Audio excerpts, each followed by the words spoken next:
Okay. Now we're going to put that O-ring in there. But I'm going to fill up that groove with some silicone. And I also put a little silicone right here on the front. It just kind of it's not a habit, I just do it. But I use it as like a shock absorber. And even back here, just use it as an embedding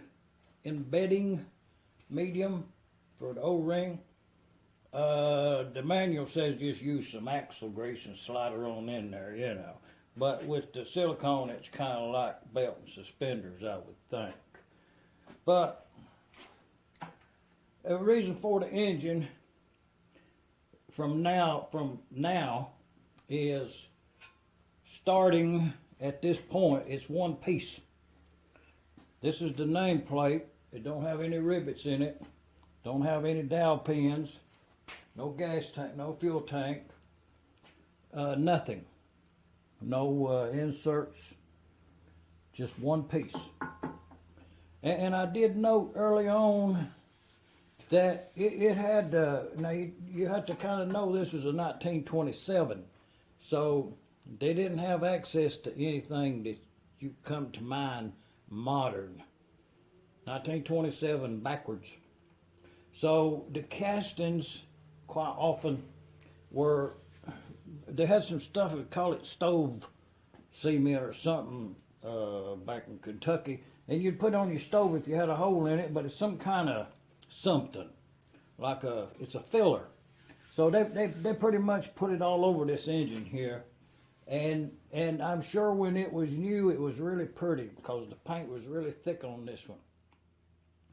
But when I took the nameplate off and close inspection, it says on there McCormick Deering engine manufactured by, and it's up there, it's patents pending up there underneath that. And it's manufactured by International Harvester Company, Chicago, Illinois, USA. Kerosene gasoline. And then right underneath there it says sold by International INT thing L HARV, International Harvester Co. Company of Canada Limited, Hamilton, Ontario.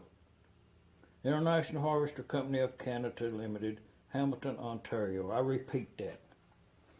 3 horsepower, speed 600. It's a 1927. But it being a Canadian engine, I wondered, did they do a little extra work on it?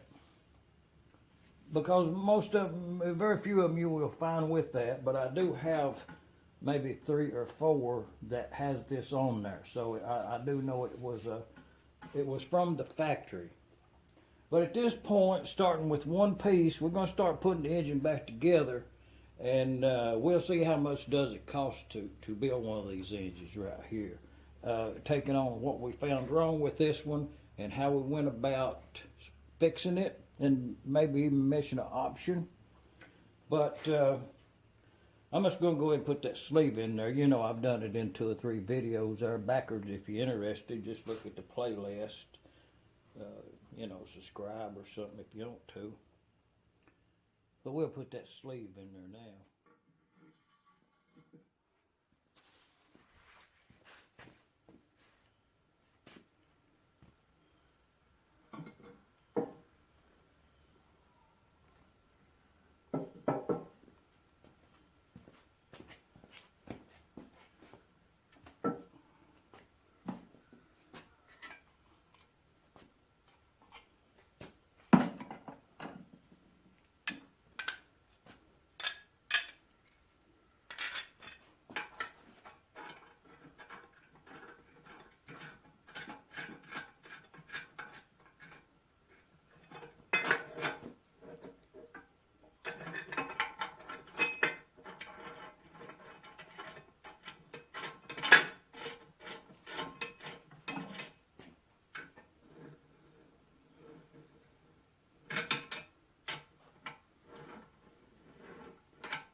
Don't forget to put the bolt in right here.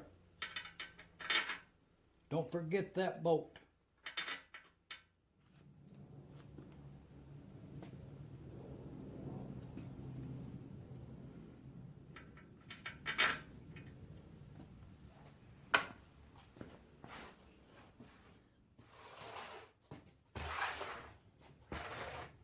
The other part of this sleeve install is you have to get it lined up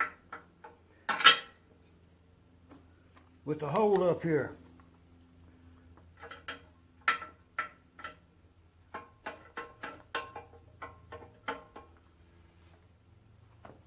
I believe it's going to be all right.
So we got that pipe in right there.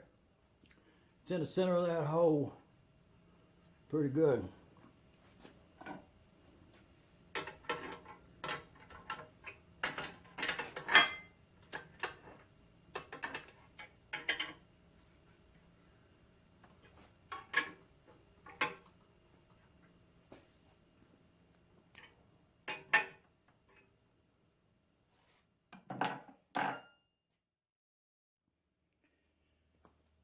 The oiler pipe right there actually come out pretty much even dead center on that right there, a little bit to the front. But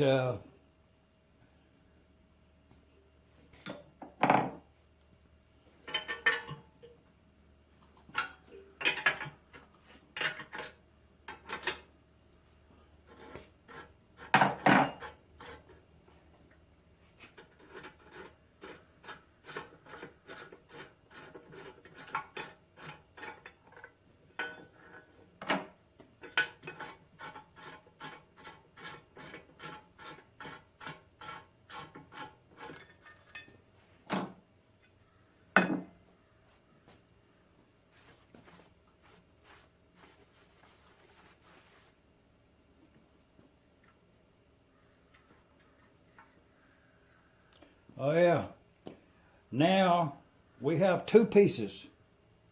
I can take this out.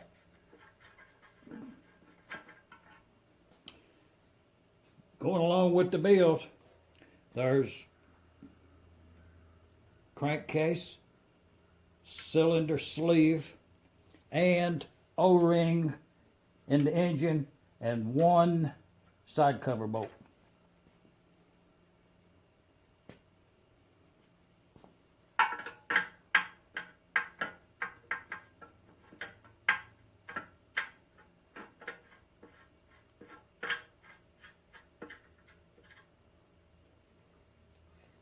That's just for alignment right there. We'll put us a short brass pipe in there.